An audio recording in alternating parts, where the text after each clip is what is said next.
What did you do during the pandemic, Daddy? Did you give practical help to the elderly or assist a neighbour? Well, nearly. I spoke about Doctor Who. Oh, you always speak about Doctor Who.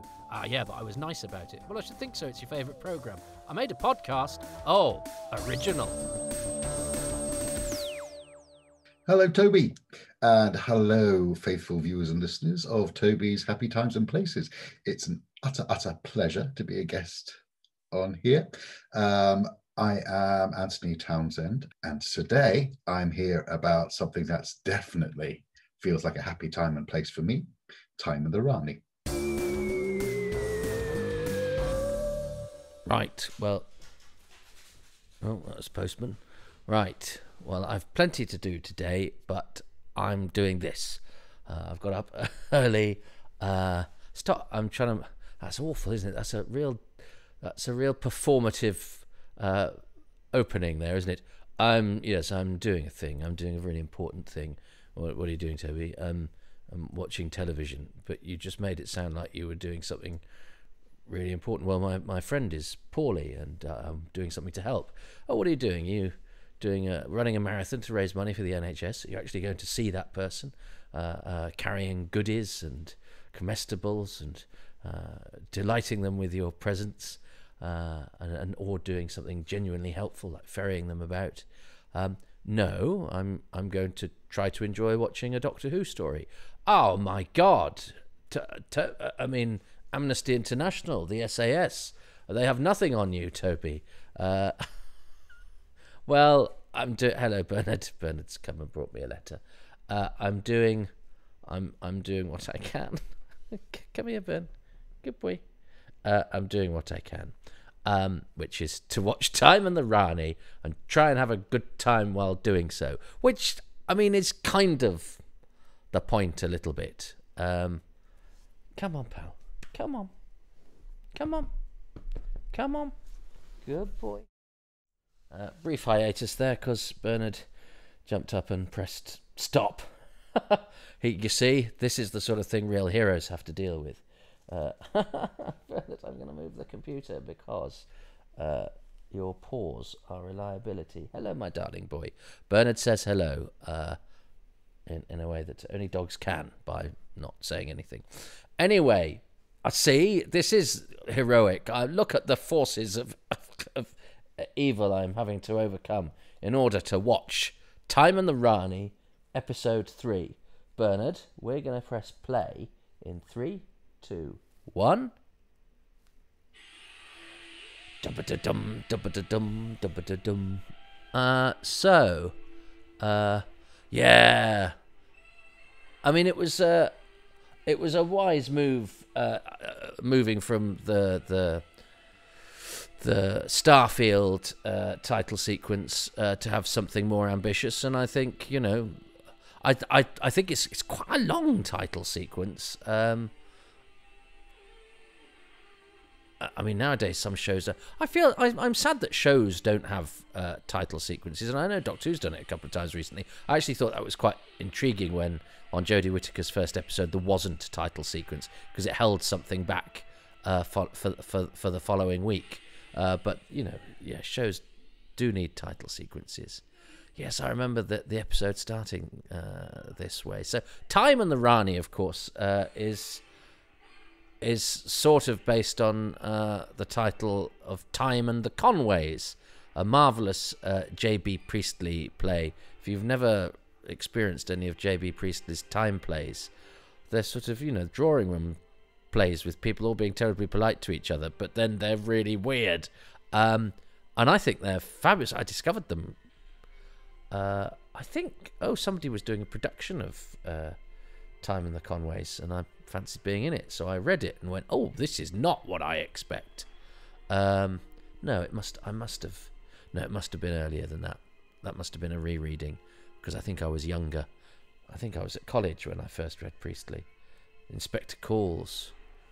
We never studied any of it, but there was a production of an Inspector Calls that went to the West End and toured, and usually had 3 very interesting actors in it at least a couple of whom had been in Doctor Who. I remember the one and I never saw it, but I would quite often be at theatres it was in, or walk past theatres where there was a poster, and I think the triumvirate of Paul Shelley, Rula Lenska, and Bernard Kay was the one I would really fancied watching. Persuasion, Inspector Crossland, and Dr. Styles. I've met them all since. So yeah, I do like the viscous bloody goo, and the lighting and everything, and the smoke and the whole feel. I'm kind of digging the Tet Traps, having found them somewhat cumbersome. I think as a youngster, I think the as I say, the rubbery masks are slightly. And they've got funny pot bellies, haven't they? But I actually rather like them. I think the bat thing works. I think Richard Gauntlet is very good as the one who talks. It's very economical with the cast here, actually. The cast list is very small. It's a very good way of, telling a story on a limited budget, in that you don't have, you're telling it with very few characters. I do like the Lacurtian colours. Seeing as we're set in a quarry, although I don't mind Doctor Who being set in a quarry, because what on earth is Sylvester McCoy doing there? It's very funny. He's high energy straight away, isn't he? So let's have a look at... The lighting is so much better since the Doctor did whatever he did to since whatever plot happened to the lighting state. Yeah.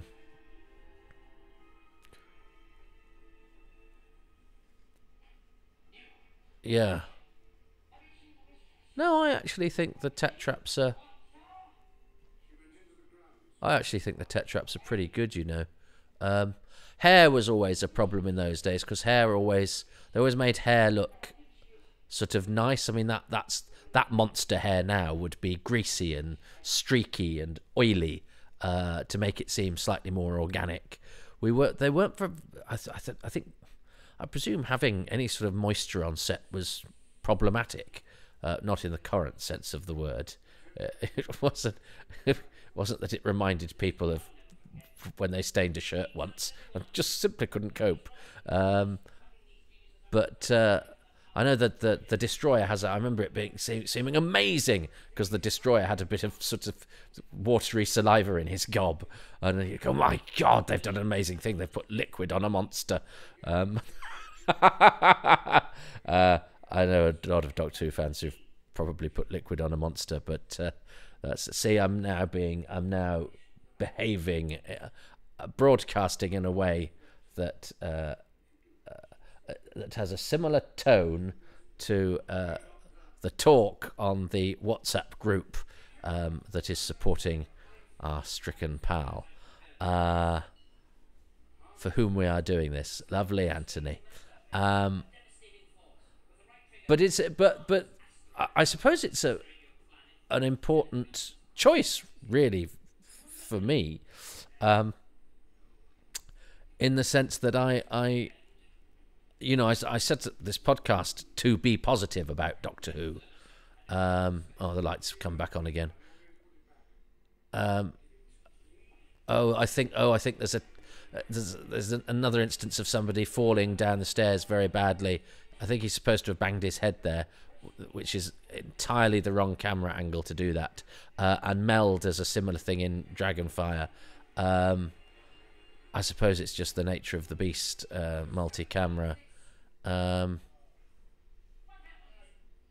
mean, he basically kicked the umbrella and leapt over it and fell down. But he's a senior gentleman dressed in green, who's not a stuntman, who had to do something and it's those sorts of things that I think you simply wouldn't. You'd do it again. You'd do something in post, but they couldn't.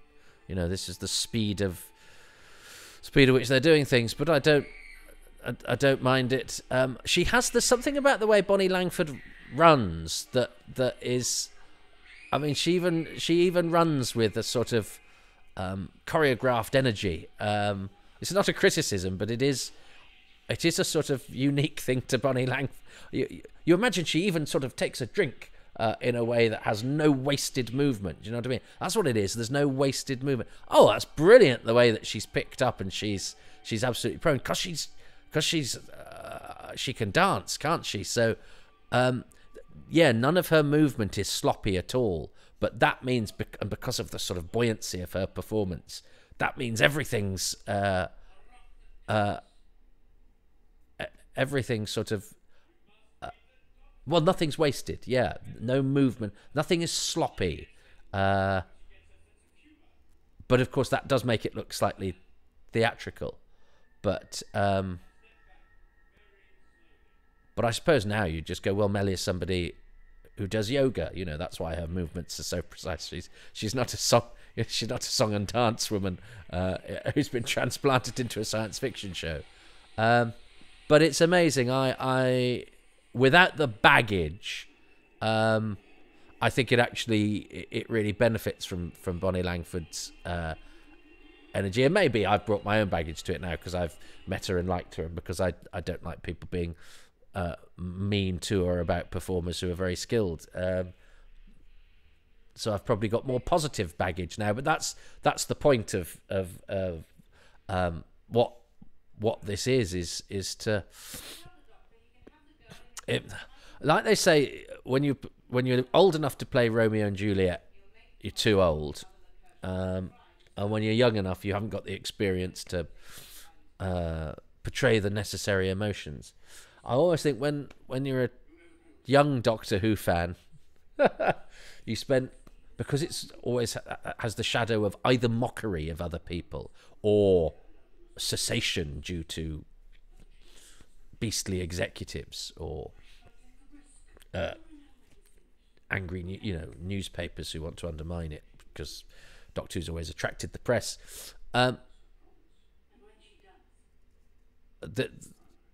The acting of these two is very good, and it's almost like they're in a different show. I like the way he does this, Donald Pickering. It's the sort of, it's almost like they've gone, yeah, we know it's a funny old thing, and there's some slightly odd dialogue, and you'll be dressed as a green lion scaly thing, but there is a bit of acting in episode 3.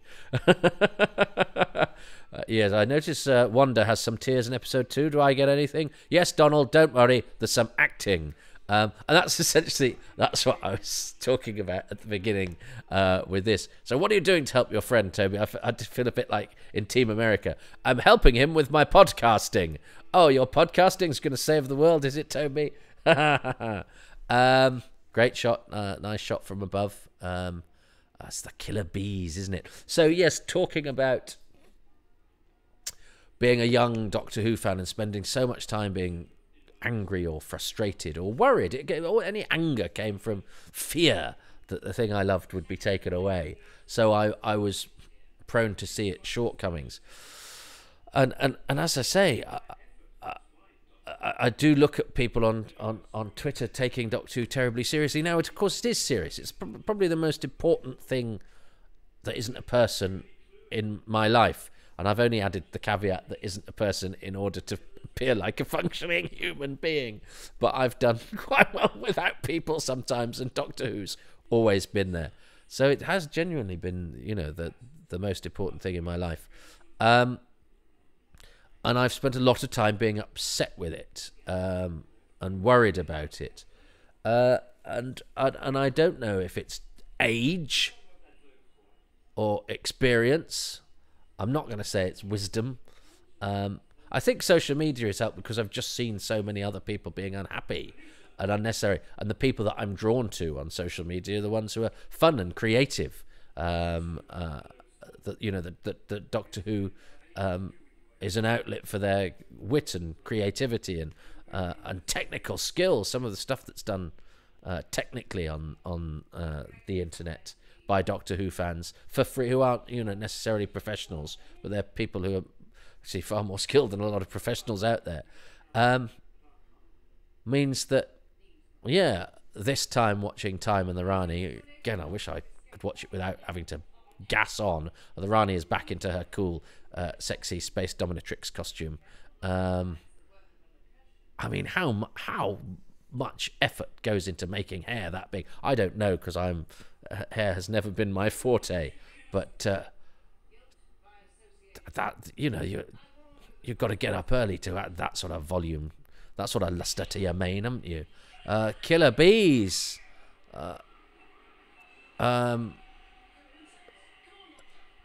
Killer insects, that's it, not killer bees. Killer insects, emphasized in post-production ADR, because he didn't actually say that at the time. I like the way it was. I think Mark Greenstreet there did some of the I'm running up the stairs, so I'm going to do the Lacurtian arm thing, and I thought I liked that, whatever that was, the thing he did with his hands to try and get his mate to Lanisha, John Siegel, to respond to him or whatever.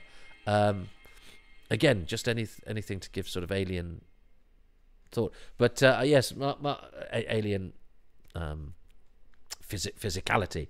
But yes, Mark Greenstreet was doing the thing with his arms as he ran up the stairs, and everyone else was just running about because they didn't have a Lacurtian choreographer to. I think everyone doing it might have looked a bit odd as well. But odd is good, actually. We can do odd.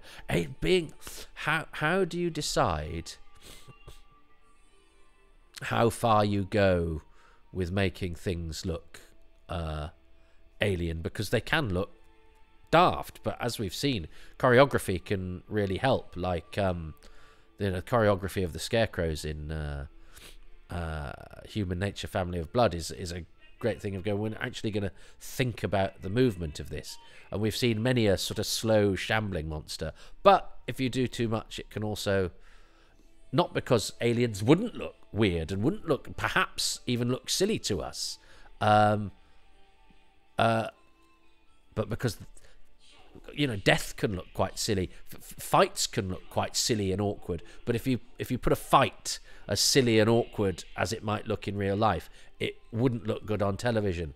This is I actually like this, because she's suggesting with her body that something's a bit off, and that sort of dehumanization of Mel, and the bit where she walked through him, I'd actually forgotten about that bit, and I think that was really effective. And talking of body language, I do like the way that Urak moves as well. He's got a sort of feral scurrying gait that he does. And I think the upside down thing is great. I remember because Kate O'Mara hangs upside down in the last episode, doesn't she? And I think that messed with her eyes. I think her blood vessels burst in her eyes or something, because she was left hanging around too long. But actually hanging upside down is not massively comfortable.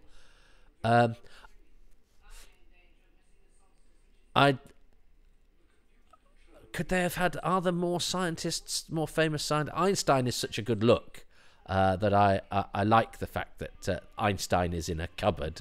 I like those sorts of incongruities with Doctor Who, or those sort of strange visuals of getting an iconic figure like Einstein and plonking him in a cupboard on a space planet as opposed to a normal planet.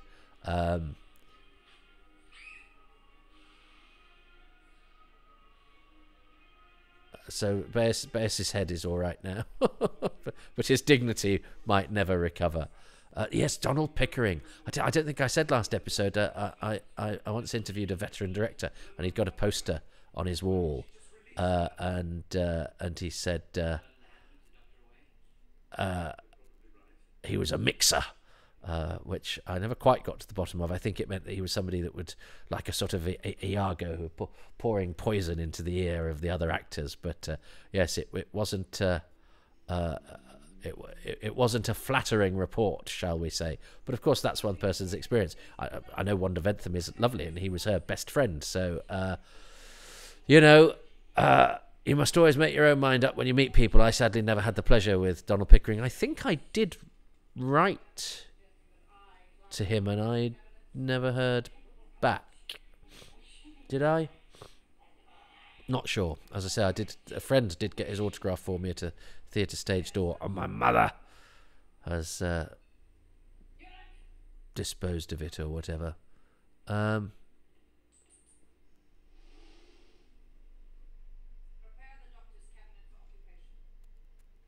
Kate O'Mara was actually only in, as Anthony said, it was only in 8 episodes, but she made a real mark and would.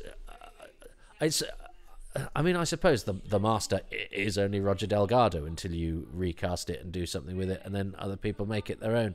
So, because Kate O'Mara is the only view we have of the Rani, you know, she's definitive, but there's no way you could. There's no way you can't have a different amoral scientist Time Lord. But I suppose the fact that she is female is now no longer the headline that it once was. Now that Time Lords can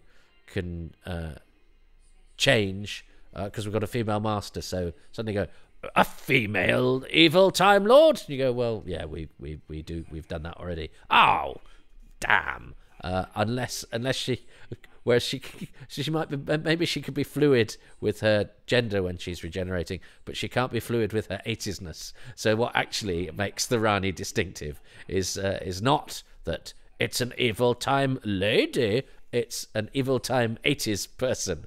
And she must always have essence of it. So the next one's got a headband and sweatpants on, and does her evil to workout montages. Or something like that. Kev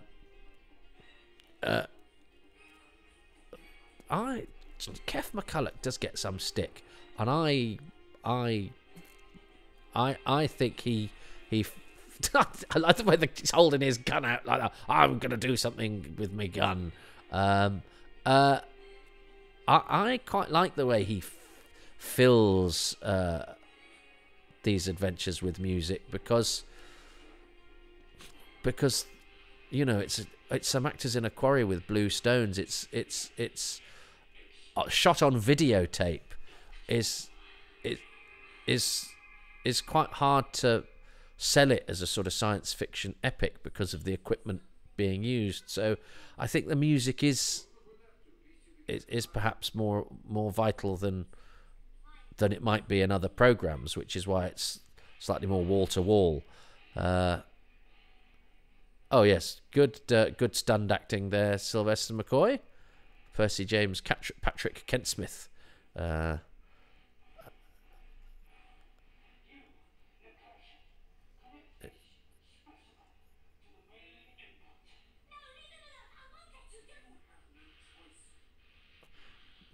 Baez is a bit. Oh no, he's going to be heroic now, isn't he?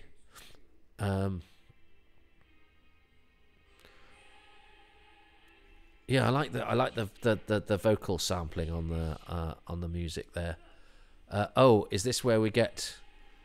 Because we've not known what is in her big room.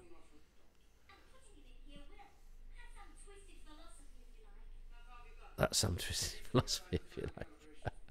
What do we think of the Pip and Jane approach to dialogue? I have to say, as a kid, you know, it was something I would sort of parade at school. I would go, well, Doctor Who has taught me words I might otherwise never use, and you know, it's well known. I'm not the only person to have written or podcasted or whatever on it about, you know, how the target books would increase our vocabulary. So therefore, Doctor Who is worthy and it is educational, but I have to say, Pip and Jane Baker have taught me words I will never use in a million years, and certainly not in the combination they use them in. But I like their gleefulness with preposterous language. I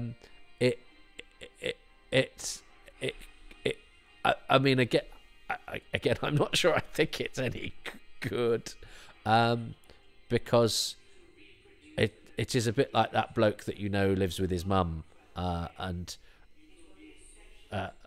I better not. I better be careful, because I might be describing people like, but people who use language that is slightly more flamboyant than their personality can back up, and it's always quite an odd juxtaposition. I like the brain, and Peter Tuddenham and Jackie Webb, but Peter Tuddenham particularly doing the voice because he obviously Blake Seven, so you go, yeah, they got the voice man.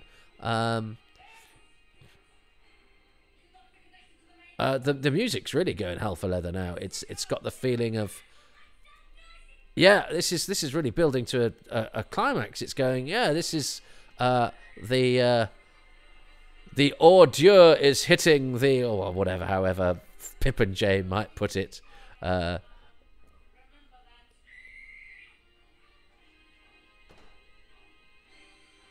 ordure is hitting the ventilator. Liking the red lighting, but I love the brain. I think a giant brain is a terrific image. But there is also something glorious about a vampish 80s woman talking to a big pink brain, whilst Bonnie Langford screams whilst being manhandled by a walking bat. I dedicated my life to this program. Oh dear God. I've just suddenly had a realization that my life has been entirely pointless, and the amount of anguish that it's caused me, with people misrepresenting it, or people who love it saying something wrong about it in a magazine, or simply somebody having a different opinion to it from me, and but how can I deal with such injustice and or incorrectness, and it's this very silly program. So, Alistair Mitchell, OB cameraman. I thought he only worked on Warriors of the Deep. I think Alistair Mitchell. Here's one for you. Alistair Mitchell is the father of the woman who wrote 50 Shades of Grey. So not only have we got a vampish 80s woman talking to a giant brain, we've got the man who spawned the sexy book. So somehow infused in the DNA of 50 Shades of Grey is a little bit of Time in the Rani. Because, you know, we're all a sum of our experiences and influences. What do I like about episode 3? I love the way it built to a climax at the end there. But I think it's got to be the big brain. I love the big brain. It's kicked it up a gear. I don't really know what it means or where it's from or whose brain it is, because presumably a brain used to have to be inside a thing, but I sort of think that with the face of Bo as well. What happened to the rest of him? He wasn't born as a head. Well, he might be Captain Jack. Who knows? But you know, how does he breathe? Where are his lungs? If he was only a head, how does he? Anyway, but the brain is a striking image. I like the brains of Morphoton in Keys and Mariners too. So, is it the brain, or am I going to say Kev McCulloch's music? Because I think that has had some splendid moments. And I did choose that for Battlefield, which is slightly cheating. And I chose Dominic Lynn's music for Battlefield. And I do think Dominic Lynn's music is much, much better than Kev McCulloch's music. And yet I have an enjoyment of Kev McCulloch's, you know, in the enthusiastic racket that fills the stories, is a key element to my memories of it, and has had a bit of a bad press, and actually I find myself finding it key ingredients of these 80 stories. Again, I think compensating for the fact that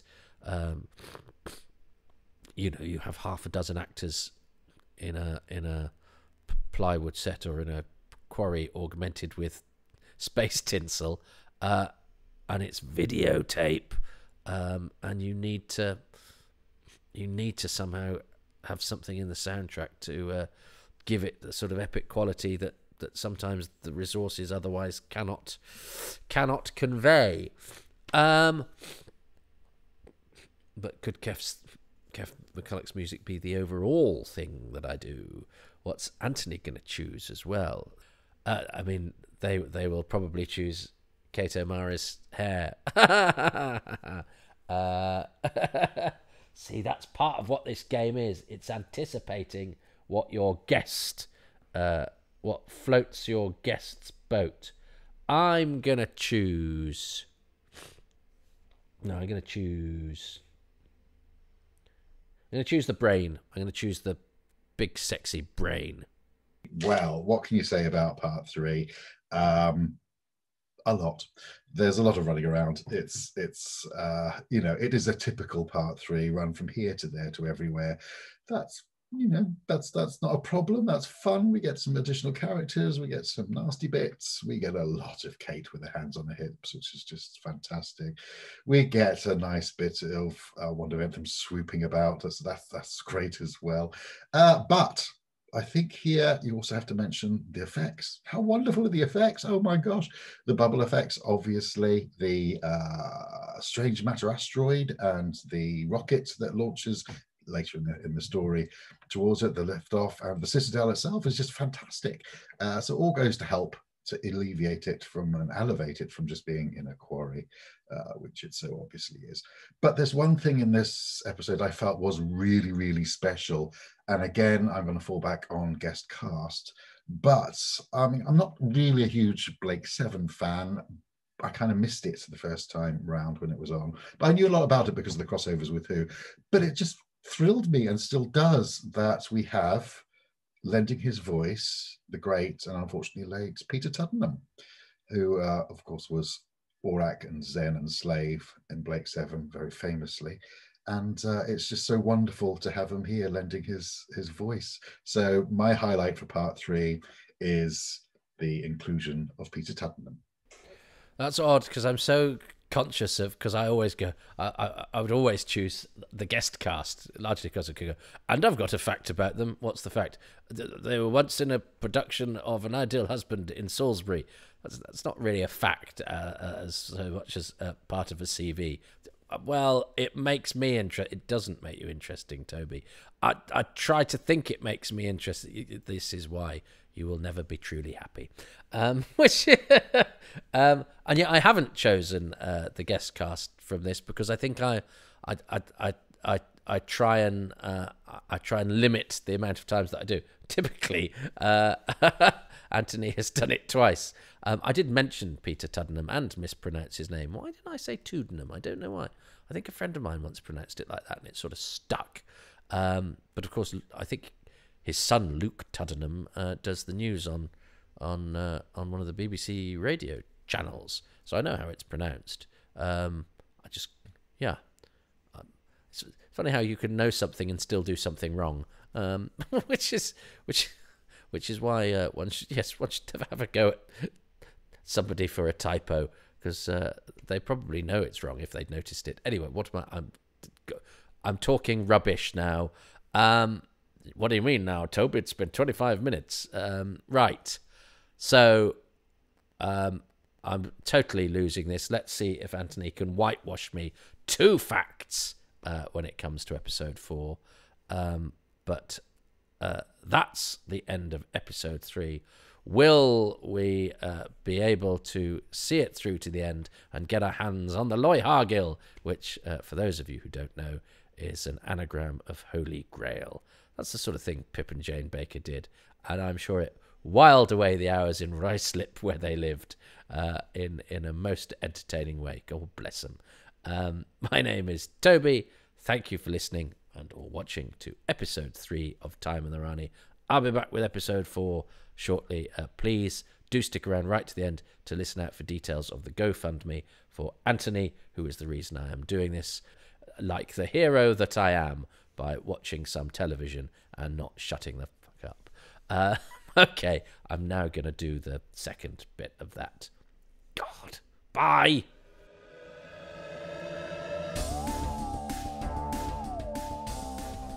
Thank you so much for listening to Happy Times and Places with me, Toby Hadoke, and my special guest, Anthony Townsend, who is on Twitter at Antoine Fruit. I would also like to thank the patrons of Toby Hadoke's Time Travels, who are Keith Pirrie, Jonathan Potter, Dylan Rees, John Rivers, Matt Sawyer, Keith Say, Len Stewart, Neil Tate, Nick Tedston, Nick Temple, Sabrina Tirabassi, Reynard Toombs, Apollo C. Vermouth, Gary Wales, Adam Westwood, Rich Wiggins, Michael Williams, Andrew Willis, Stephen White, Ruben Herfindahl, Jenny at Blue Box 99, Paul Carrington, Paul Cook, Peter Crocker, Rob Dawson, John Deere, Chris Dunford-Kelk, Chris Phone, Jason Gorman, Siobhan Galichon, Ian Key, Joe Llewellyn, Darren Mackay and Barry Platt. The music is by Dave Gates.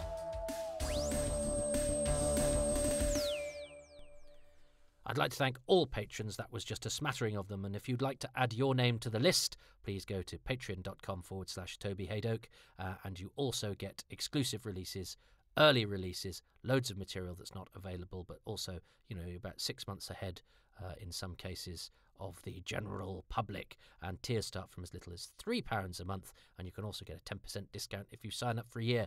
But if you're juggling what to do with your money, a better cause, I'm saying this in spite of my own needs, is dear Anthony, who you've been listening to, who chose Time and the Rani. But that is not the biggest of his issues at the moment. He's poorly. He's had a bit of a blow diagnosis-wise, and we're trying to help out. There's a GoFundMe page, A Small Hand for Anthony, Anthony, Antoni. All the literature and details and links are in the blurb for this and at my Twitter for these episodes, at Hadoke Podcasts or at Toby Hadoke, in order to just give Anthony a bit of a helping hand at a very difficult time. So if you could do that, I would be grateful. If you can't find the link, I can't read it out here, it's too long, drop me a line. I'll point you in the right direction. Live comedy is back again, so if you're in the Manchester area at 8 p.m. every Tuesday, Excess Malarkey is back in business at the Breadshed in Manchester. Our live online shows that we did throughout lockdown were successful enough for us to retain that model. We're obviously not doing them on our usual Tuesday nights because we're live again, but from the first Sunday of every month from August on twitch.tv/Excess Malarkey, there'll be live comedy, me and 4 guests from the international comedy circuit. So if you want to put a smile on your face, you can do that.